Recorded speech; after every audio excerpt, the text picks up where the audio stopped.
I have something very special for you later on in my show. Anthony, what? Bet you if Big Mouth was out here, he would have been blended.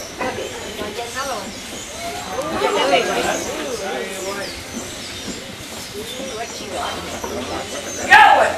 I said I got him. You're supposed to clap and cheer.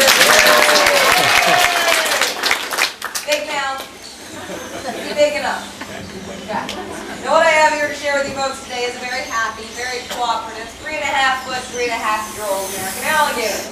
Now, I know I probably have quite a few of you out there in our audience looking at him thinking, 3.5 years old, 3.5 feet, big deal. He's just a little guy. Right now, as this alligator sits on this podium, he has about 900 pounds per square inch of closing, crushing jaw pressure in his mouth, which boils down to one little thing.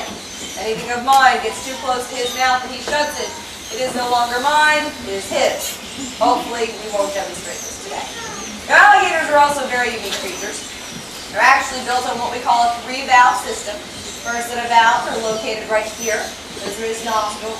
They can feel their nostrils off while they're in the water to prevent any water from going up their nose.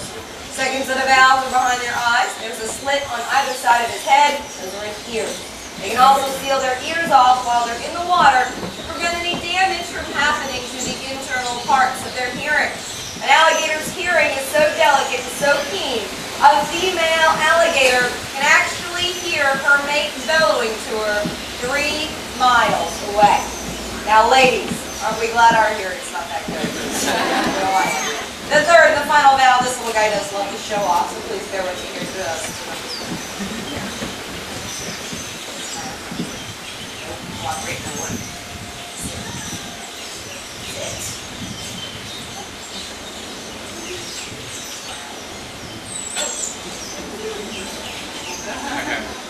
What I want you folks to do is simply look down the back of his throat. You're going to notice the back of the throat appears to go to a dead end. Right, folks? Yes. Say right. Right. It is not wise to ignore a woman holding an alligator. That back there is not a dead end. That's 2 flaps of skin. We call it a glottis valve. Alligators can actually seal that valve off while they're in the water to prevent themselves from drowning. They catch a majority of their food in, near, or around the water. Once they grab hold of their food, they'll seal that valve off, take their food deep underneath the water, start a spinning motion which breaks up their food. Then they come back above the surface and they swallow their food whole. Now about 200 years ago, our Seminole and our Mississippi Indians found, take an alligator, roll him over on his back, and you rub his belly. You can actually get that alligator to go to sleep. Now how many people in the crowd have ever seen this done before? Okay, we got a couple of you out there. Folks, let me clarify one simple thing. The part about rubbing the belly has nothing to do with putting that gator to sleep. Rubbing the belly is good showmanship. It's actually very scientific why they go to sleep. An alligator's brain is encased in a brain cavity that's filled with fluid. The brain cavity itself is very large. The brain, very small. On a full-grown 7-foot alligator, their brain is only the size of a lima bean. So when you take the alligator and you flip him over, the fluid shifts out of the brain cavity. The brain has no place to go, so it falls to the roof of the skull. Once it hits the roof of the skull, that's what blacks them out. It doesn't hurt or harm them in any way, shape, or form. They will regain consciousness anywhere from 30 seconds to about 2 minutes. If I have his cooperation right now and your patience, I'll demonstrate this for you.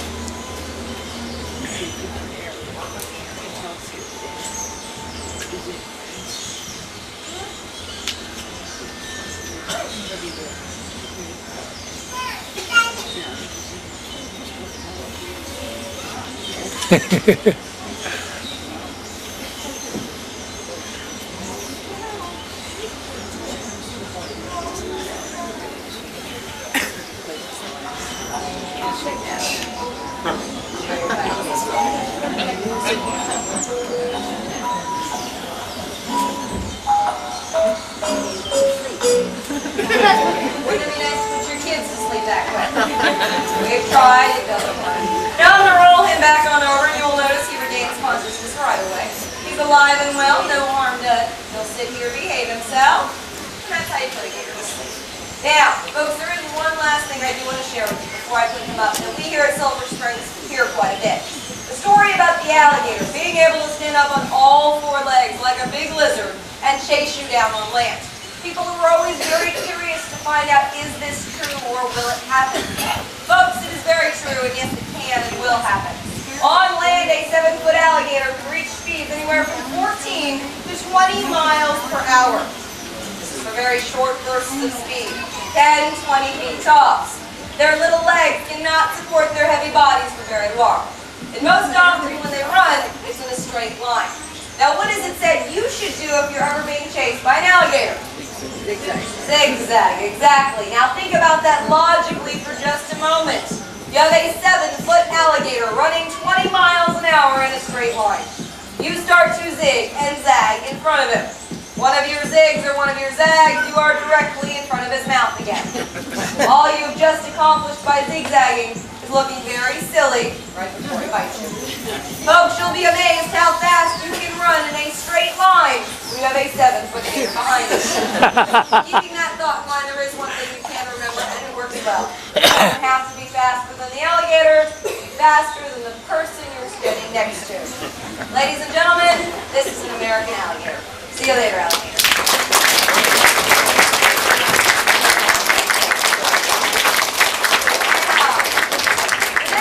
I do want to share with everybody. It's probably one of the more feared and the more despised reptiles on this earth. What is it? Snake is exactly right. Now, what we have to share with you today is just a little snake, about a 3.5-foot long ball python. Now, pythons are one of the 6 largest snakes in the world. There are certain species You'll go get that snake which can reach lengths over 22 feet. Now, because this is one of the smaller species, very rarely do they ever reach lengths over 5 or 6 feet. A lot of people do own this particular species as pets because they are small. Now, folks, I don't recommend snakes as pets for a couple simple reasons. No matter what size they are, what shape they are, how long you own them, all snakes have teeth, all snakes will bite. The snake right here has about 65 razor-sharp teeth in her mouth. Those teeth are all curved backwards, so the more the food or the prey tries to pull away from her, the more she can secure a better grip.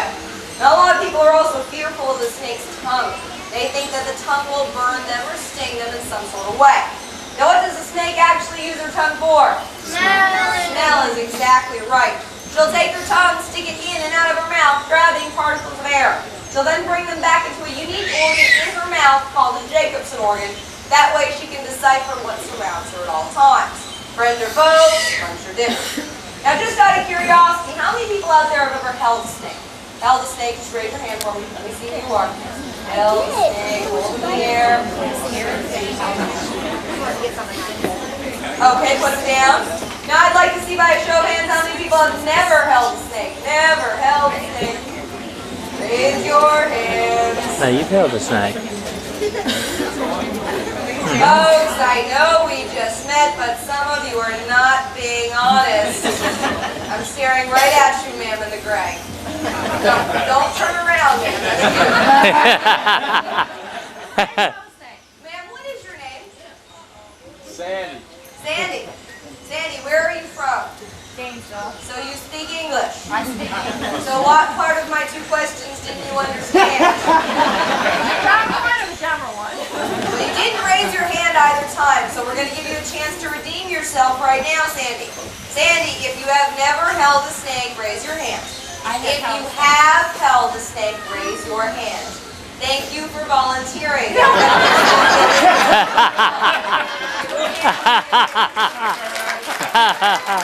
There you go. They will bring you up here. You want to go down You'll there? learn to raise your hand during shows now.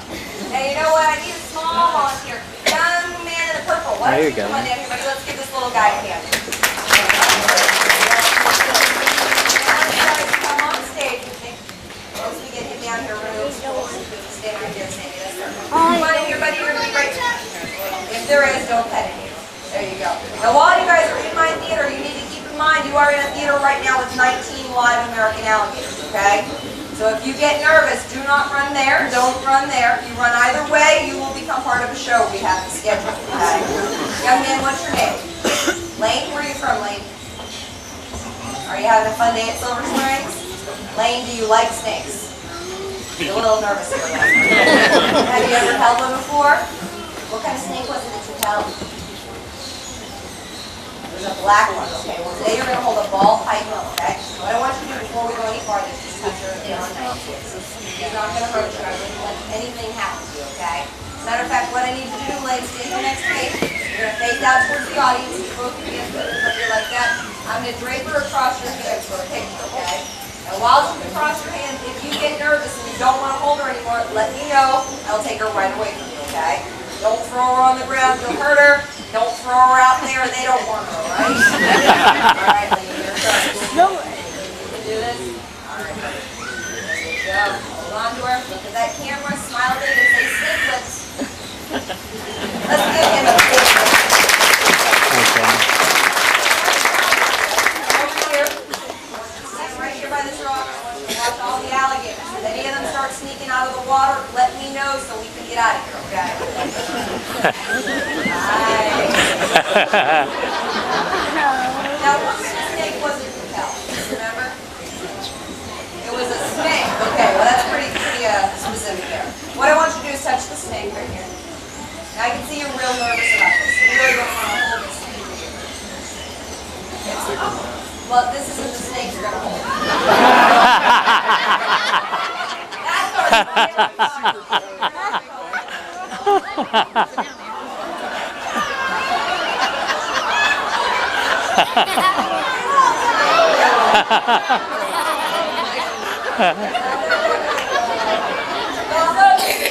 That's an 8-foot-long Burmese python. Now we're going to let you hold on to the ground. No big deal. Now what I'm going to do is simply place him around your shoulders like he's around mine. Now while he is around your shoulders, there are a few more rules you need to remember. When you smile for the camera, keep your mouth closed. He likes holes. He crawls in, will never get out. Also, you need to remember he is a constrictor. Don't squeeze him. He will squeeze you back. At his size, he may win. All I need you to do is stand right here in front of me. You're going to face out towards the audience. Put your arms in the air like a really big bird. That is a really dead bird. Snake weighs 35 pounds. A little weight around here.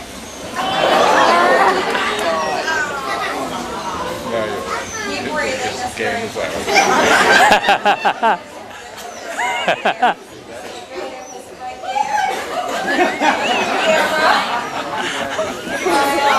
Let's give her a big round of applause.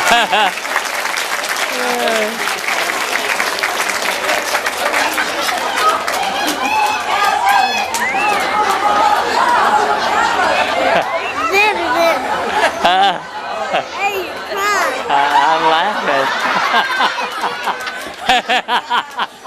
Did it bitter? No, it went around her leg.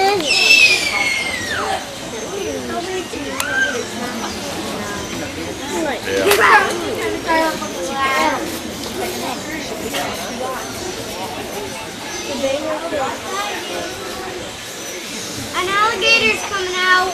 That's okay. They can get out now, sweetie. I don't want them out when I have people up here. All right. On the count of 3. 1, 2. On my count. 1, 2, 3. Gentlemen, boys and girls, what you're reading right here is a 110-pound, 86-year-old alligator snapping turtle. Researchers estimate he'll live anywhere from 110 to 150. Right now he's 86. Don't hurry, he won't make 87. Every time I can hold him all day. Has everyone got it? Yeah. Who said no?